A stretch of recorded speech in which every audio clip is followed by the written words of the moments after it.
Hello and welcome to week 9. We're going to start talking about treatment interventions, and there's a few basic principles with coming up with treatment procedures in applied behavior analysis. I think one of the advantages of applied behavior analysis, and one of the reasons that it has been so successful, is that we do have a roadmap to follow, which is very useful, and certain procedures in coming up with treatments. We're not just trying to pull things out of the air. So the first, and perhaps most important, is general strategy for treatment procedures, is that treatment procedure should be based upon the results of the functional assessment. So we spent the semester so far talking about the functional assessment and how do we assess behavior, a critical part of applied behavior analysis, because the results of that assessment dictate what kind of treatment we're going to do. So one of the most important things that we would do is ensure that our treatment is based upon the results of the functional assessment. Now, some of these general strategies that I'm going to go over are easier or possible in some situations, and in others they're not. So, for example, if you determine that the function of a particular problem behavior is automatically maintained, well, then it's much more difficult than if you determine it might be maintained by positive reinforcement or by negative reinforcement.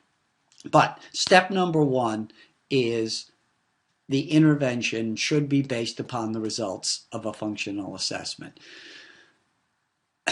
Step 2 is trying to focus on eliminating the reinforcer. In other words, in our jargon, extinction. So if we have determined, for example, that a problem behavior is maintained by positive reinforcement, let's say attention by another student in a classroom or by a poorly trained staff person, then one of our first strategies would be, okay, let's try to eliminate that reinforcer. Our functional assessment allowed us to identify that reinforcer.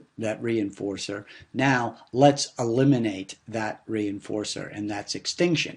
So in the case of an attention motivated behavior, well, if it's from another student, maybe you could separate those students and decrease or eliminate the reinforcement that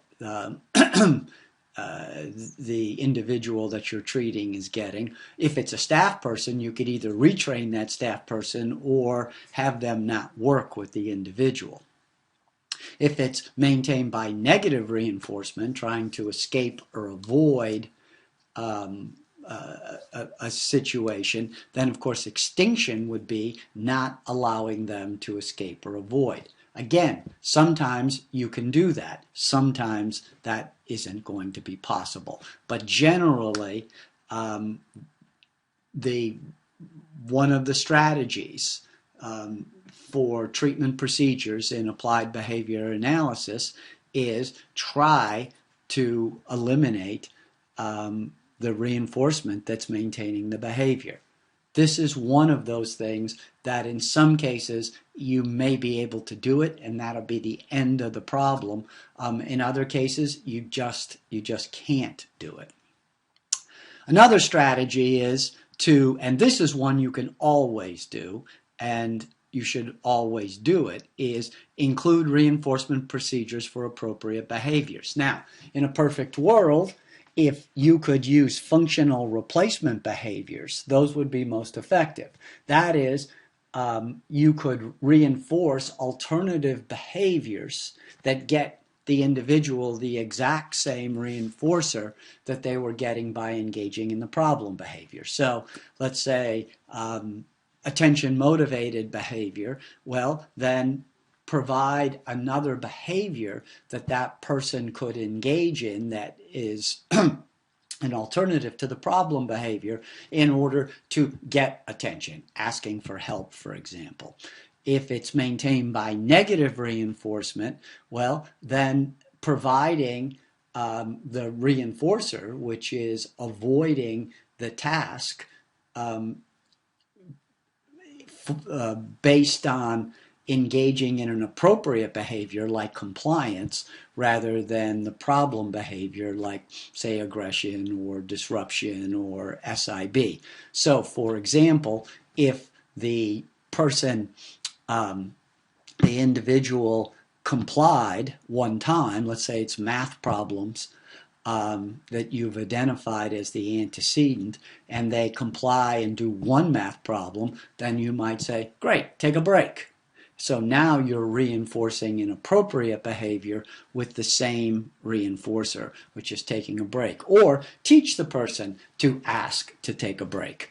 Again, sometimes that'll work. Sometimes people will take advantage of that. But that is a general strategy. So 1, make sure it's based on the functional assessment.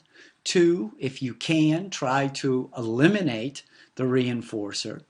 3, try to make sure that you do reinforce alternative behaviors, and if you can utilize functional replacement behaviors, even better. And then finally, include the relevant antecedent conditions. I think this is a big one, and I'm still surprised that people overlook it so frequently. Sometimes you can just make changes in the antecedents. If you do a good functional assessment that identifies very specifically some of the antecedents to the behavior, well, sometimes you can eliminate some pretty serious behaviors just by manipulating the antecedents. One of the third-year students last year did for their final project, took a case of some pretty severe self-injurious behavior that a student was engaging in when academic demands were placed on him. And her intervention was so simple. It included just giving him a choice. So instead of saying, we're going to work on math right now, or we're going to work on spelling, she provided the staff with a binder that had 3 or 4 of the tasks that he had to do. So it was all the same tasks. It's just instead of saying we're going to do math right now, he had a choice of whether he would do math or whether he would do spelling or whether he would do another task that he had to do. And that very, very simple procedure resulted in a substantial decrease in his self-injurious behavior. So sometimes a simple antecedent condition can be very effective. So the general strategy, base it on a functional assessment, try to use extinction as much as possible. That is, try to eliminate reinforcement that's occurring when the problem behavior occurs. Sometimes you can do that, sometimes practically you can't. Make sure you reinforce an appropriate behavior and look at antecedent conditions. So we'll talk about each of these in more detail. Let's start with antecedent approaches, and I want to talk about terminology because this gets confusing. Historically, the effects of antecedent manipulations were referred to as stimulus control, antecedent events, setting events, contextual events, etc. Then in 1988, Jack Michael from Western Michigan University presented a distinction that is useful in terms of treatment from our point of view, because it sort of gives us different ways of looking at antecedents. So he presented a distinction between the discriminative properties and the motivational properties of antecedent events. So one of them, an SD, discriminative stimuli, described the discriminative properties, where what he called in 1988 establishing operation described the motivational properties. So why is that important? Well, if we look at the antecedents as I just described, let's take the attention-motivated individual. The SD might be a particular staff person that is providing the kind of attention or response that he wants when he's engaging in a problem behavior.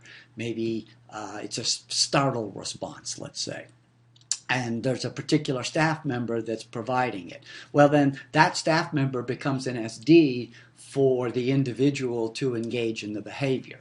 On the other hand, another way to look at the exact same behavior is how do we affect the reinforcing properties of it? So, for example, if we did some things where we provided that kind of response that he wanted non-contingently, then he would decrease the reinforcing value of getting that response when he engages in the problem behavior, because he is getting that response right now.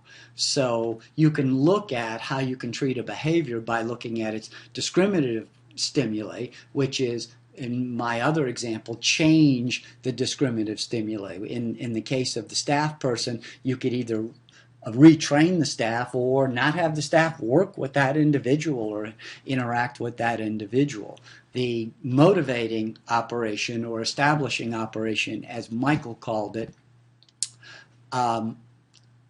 would be to decrease the value by providing a lot of non-contingent, the kind of non-contingent response or attention that that individual wanted. Or some people have done just prior to a particular time to provide a lot of what they call pre-stimulus attention beforehand, and then have the individual go into the classroom, which might also decrease the motivating value of getting that response, because he has just gotten a ton of attention just before he came into the classroom. All right, let's talk more about terminology around these antecedent procedures. So, as I mentioned, Jack Michael in 1988 called that an establishing operation. Well, now the terminology has changed. I don't know why. I think just to try to make the BCBA exam more difficult. I really don't know why the terminology changed, but it has. So now the terminology that Cooper uses and the terminology that you will find in your BCBA exam is a little different, although it still captures the same ideas. Now the term motivating operation has been suggested as a replacement for the term that Jack Michael used, which was establishing operation. So, and now an establishing operation, now what has happened now is that you can now look at these motivating operations in two different ways. One way is an establishing operation, which is something that enhances the reinforcing value of the stimulus. Back to our example of the attention-motivated student. So an establishing operation that would enhance the reinforcing value might be not to provide any attention. He's got no attention all day. So now that attention is really reinforcing. So it's a establishing operation because you've enhanced the reinforcing value of the stimulus. On the other hand, from a treatment point of view, you would want to decrease the reinforcing value of that stimulus, perhaps. So you would try to do something to produce an abolishing operation, which is decreasing the reinforcement value of the reinforcer. And as we talked about, ways you could do that is just before that particular class, you could provide a lot of the kind of attention or responses that he really wants. That might decrease his desire or the reinforcing value, if you will, of the attention. Or during the class, you could just keep providing it non-contingently. Just keep giving him that kind of attention without him engaging in the problem behavior. That, theoretically, might also decrease the reinforcing value of the stimulus. Okay, so let's get back to the general approaches to behavior reduction now that we've broken down the antecedent approaches. Again, I think the antecedent approaches are really valuable. I think that in many cases people just overlook them because as behavior analysts, everyone gets caught up in the consequences. And I'm not saying the consequences aren't important, because they are too, but sometimes the antecedents can be just as important or even more important, particularly if you don't have that much control over the consequences. You tend to have more control over the antecedent approaches. So there's two general ways, just to summarize, that we've talked about. You've got MOs, motivating operations. So one way is to try to affect the value of the reinforcer. So non-contingent delivery of a reinforcer, for example, is one good way to make that reinforcer less desired and therefore decrease the motivation for the individual to engage in the problem behavior that is motivated by that particular reinforcer. The other way is, don't forget about SDs. There could be, like in my example of just adding choice, just changing that SD could make all the difference in the world. I have had some really positive experiences by just changing the SD. I mean, sometimes identifying certain words that people use.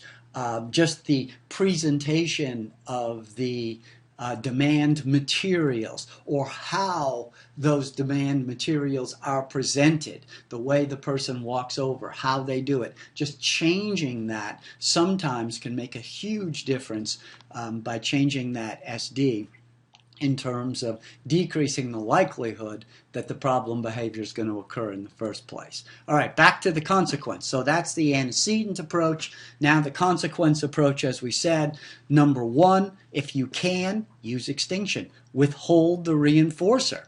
Or if it's maintained by negative reinforcement, prevent escape.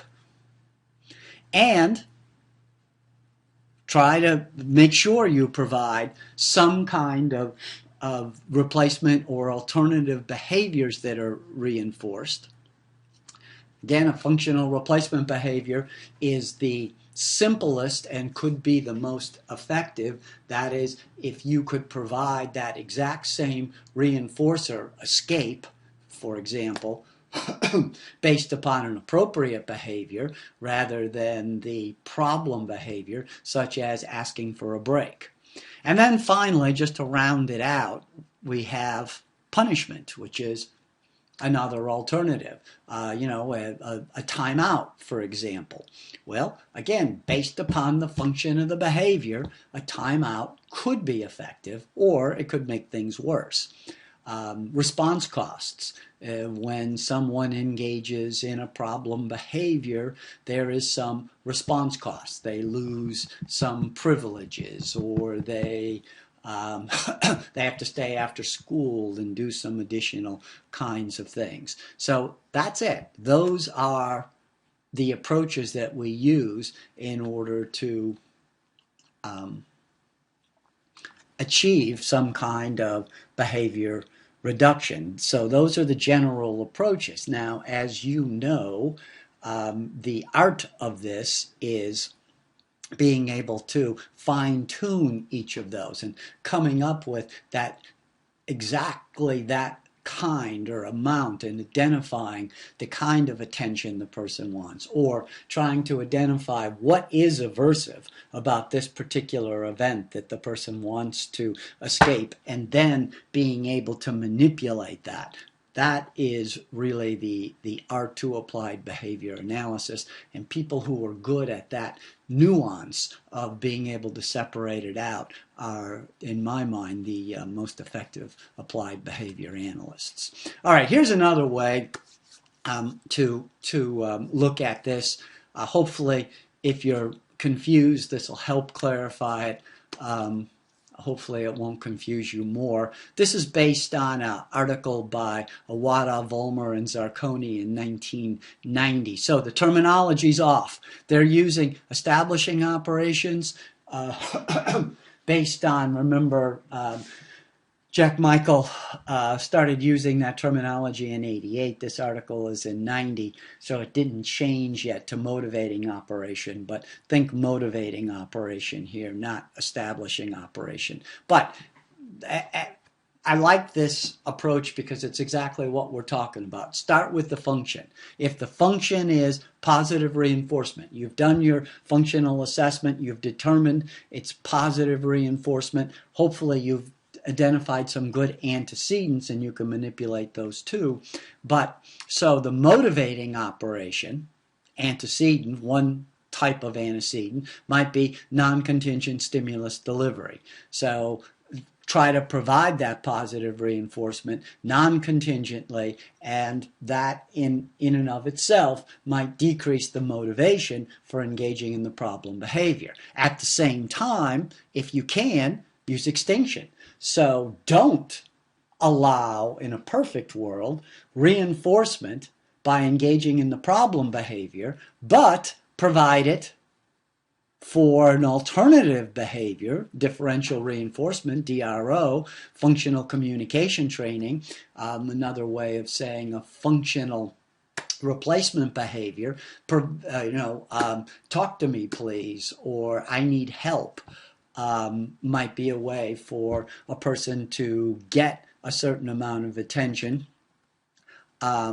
or providing that attention non-contingently, or doing all of those, and when they do engage in the behavior, not providing that attention would be the best possible approach to use for a behavior that is maintained by positive reinforcement. Similarly, negative reinforcement, as you know, escaping or avoiding something that the person doesn't want.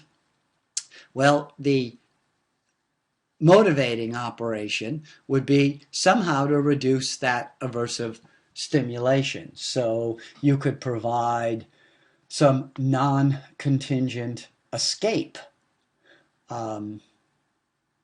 where periodically you place the demands in front of the person that typically would be an SD for the problem behavior. If they don't engage in the behavior, or start engaging, and you would just start complying, you would simply say, hey, good job, just take a break. So just give them breaks periodically. Extinction, if possible, prevent them from escaping, or escape extinction. And then differential reinforcement, reinforce an alternative behavior like a compliance. As I said, reinforce with escape for compliance. As soon as they do one problem, say, okay, take a break. And then functional communication training, the functional replacement behavior, teach them to ask for a break, for example. Now, this gets tougher when we get into automatic reinforcement simply because we don't have as much control over the consequences typically when we think about that. But, you know, if you think about a stereotypy, for example, which is kind of a classic example of something that is often automatically reinforced, um, you know, it's hard to know exactly what the reinforcer is, other than, as automatic suggests, that it is not something that it's not a social variable. So you could generally try to provide environmental enrichment, assuming that it might occur because of the person is not getting the kind of stimulation that they're looking for, but it's a long shot.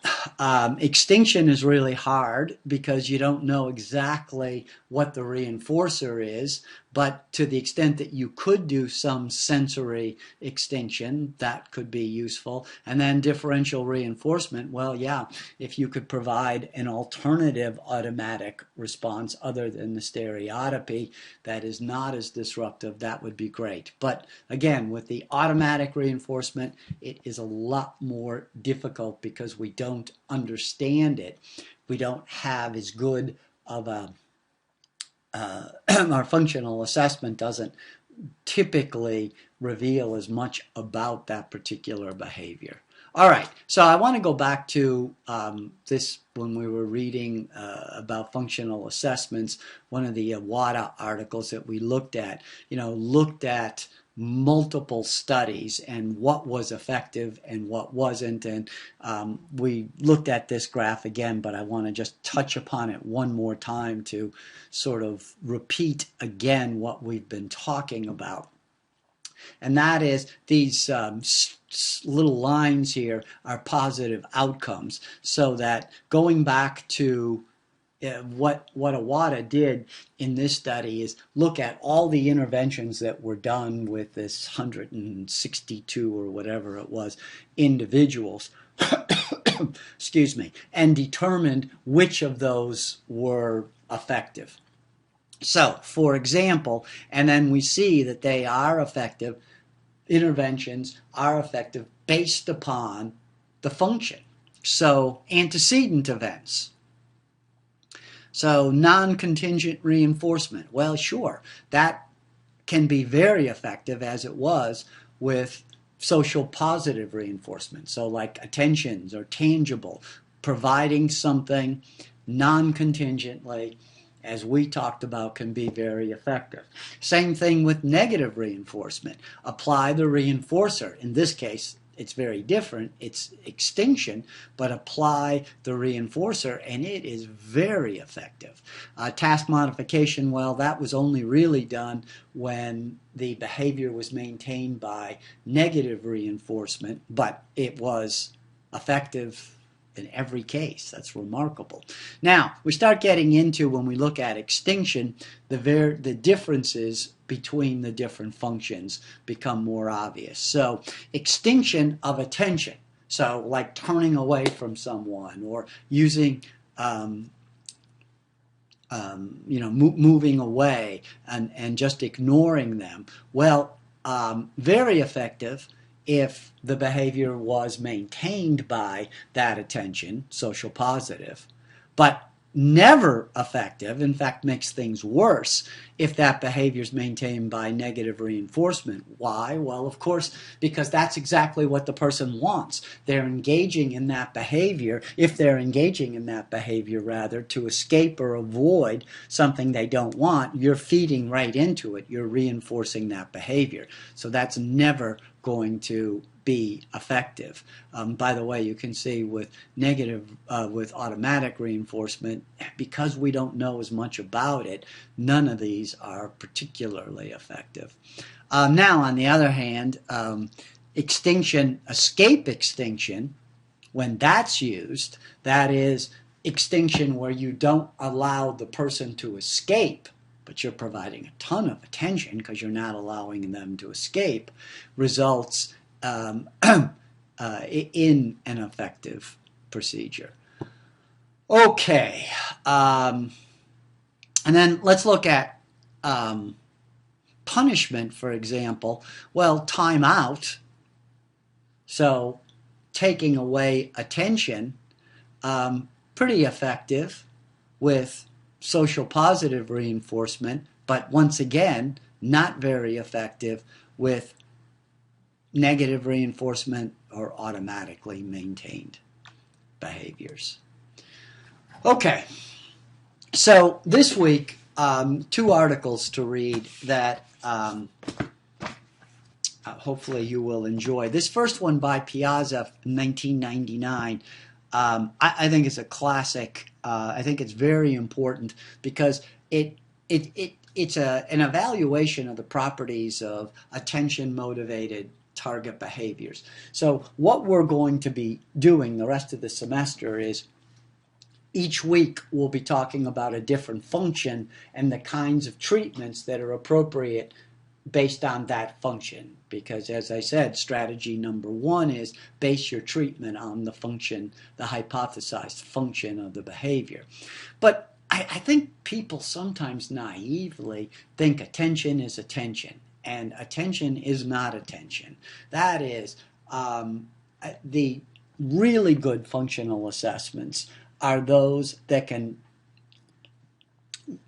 nuance out what specifically is the kind of attention or response that an individual that is reinforcing to an individual. So for example, somebody who wants a big reaction, who engages in a problem behavior because they want to see people look scared or upset or just respond with a big response, well, probably coming up around them and patting them on the back and saying, oh, good job, is not going to do it. They are engaging in the behavior for a very specific kind of response. And so Piazza does a really nice job of demonstrating that. And basically the bottom line is that not all forms of attention are the same. And that's why somebody might say, oh, I tried attention extinction and it didn't work. Well, it might not work because that wasn't the kind of response that particular individual was interested in. Gabor, a new JABA article that just came out, I think is very cool article that looks at caregiver preference of interventions maintained by positive reinforcement. So all the interventions that we talked about that make sense that you might try, antecedent, consequent, they compared how much caregivers preferred each of those. Now, why is that important? Well, because you would think that if caregivers like certain procedures more than others, they're going to be more inclined to implement those with integrity, which is critical. So that's why I like this study, looking at caregiver preference of interventions for problem behavior maintained by positive reinforcement. All right, so read those two articles this week, and there's an assignment, and you can complete that assignment and bring it into class in our next class. So I will see you in class, and we will talk a little bit more about these positive reinforcement articles. Have a good week, and if you have questions, please email me.